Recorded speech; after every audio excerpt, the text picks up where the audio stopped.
Come to go to Israel sometime as a church. Just start now. So show us what these rockets look like. Yeah. The missiles are massive. Okay, I'm living in Israel long enough that we measure things in meters.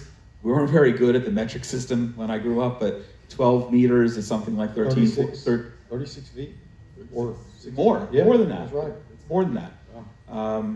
It's almost half a football field. Yeah. It's more than a third of a football field. That's what the missiles look like. This one happened to be fired at Israel in April of 24. This specific one landed in the Dead Sea, which is why it wasn't completely destroyed. You don't see a motor or an engine, and you don't see the warhead. But the whole missile was intact. And you can see it's massive. I'm not a tiny person, but I'm not huge either. You could fit 7 of me inside of the fuel tank that propels those things 12, 13, 1,400 miles.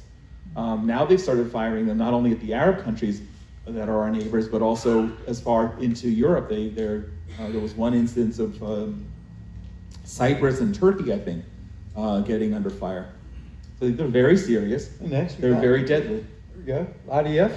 This is me in January of 24 with thanks to you. This was our second distribution of winter jackets after the war began on October 7th of 23.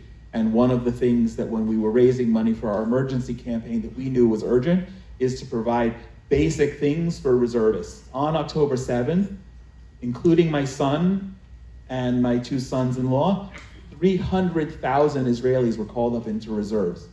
I promise you, no one ever banked on that. There's not a warehouse anywhere in Israel that has 300,000 of anything waiting for that inevitability.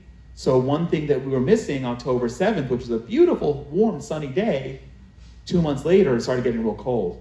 And the reservists didn't have winter jackets. And it was hard to get. So we started distributing them. We raised money, got our first load of about 400. We started distributing on Christmas Day. A great coincidence. God incidents. God incidents. On that day, Christmas Day of 23, was the first distribution of these jackets. We were up in the Golan Heights, and it was already very chilly. It was a beautiful, clear, sunny day, but it was quite chilly.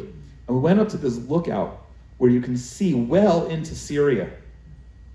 And because there was a war going on, there were no tourists. It was just us, and then these 2 young men, by my standard, who were wearing military uniforms and speaking in English. So I was with 2 other guys distributing the jackets. We went up to them and introduced ourselves. Turns out one of them is the rabbi of an artillery unit. Yes, our artillery units have rabbis. And he said to me when he heard what we were doing, half an hour ago I spoke to my commanding officer and he asked, do you know anyone who can get us winter jackets? This was a month later at the artillery unit when we were given Sharpies and told we could write love notes to Hezbollah in Lebanon that they were about to fire off several kilometers away into southern Lebanon to take out the terrorists.